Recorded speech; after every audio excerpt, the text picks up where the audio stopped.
कम्युनिटीची साथ मिळाल्यावर एखादा माणूस आपण म्हणतो ना फुलतं, तसं मला तिच्याबद्दल वाटलं. त्याच्यामुळे मला असं वाटलं की मी सुद्धा एकदा हे ट्राय करायला पाहिजे.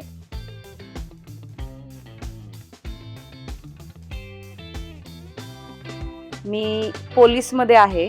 पोलीस या वर्डमध्ये सगळं येऊन जातं की मला माझ्या चॉईसेसनुसार टायमिंग्स किंवा ह्या गोष्टी ऍडजस्ट होत नाहीत. त्यामुळे मला हेल्थमध्ये खूप इश्यूज वाटत होते.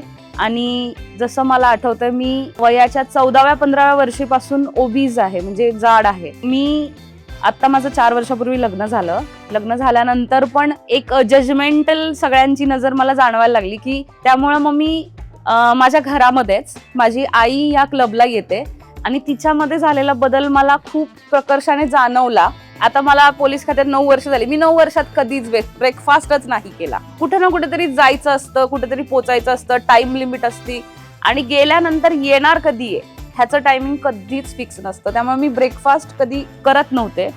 पण इथे आल्यानंतर की आम्ही 21 दिवसाचं चॅलेंज घेतलं की आपण जर चांगलं राहणार असू तर आपण लाईफस्टाईल स्वतःमध्ये बदलली पाहिजे. त्या लाईफस्टाईलच्या पॅरामीटर्स होते 11. त्याच्यामध्ये सगळे पॅरामीटर्स मी फॉलो केले. तर मला लक्षात आलं की पोलीस असून सुद्धा मी ते पॅरामीटर्स फॉलो करू शकते. मग त्याच्यामध्ये मेन पॅरामीटर्स हे आहेत की मी रोज इथे येऊन ब्रेकफास्ट करायला लागले, तो पण न्यूट्रिशन बेस्ड. असं नाही की काहीही वेगळं खाल्लंय, तेलकट खाल्लंय.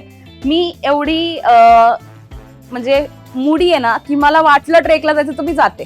पण कुठे ना कुठेतरी फिजिकल बाउंड्रीज येतात. त्या गोष्टी तुम्हाला त्या गोष्टी करण्यापासून अडवतात. मग त्या गोष्टी मला करता आल्या पाहिजेत आणि इथं आल्यापासून मला जाणवते की मी लाईट फील करतेय.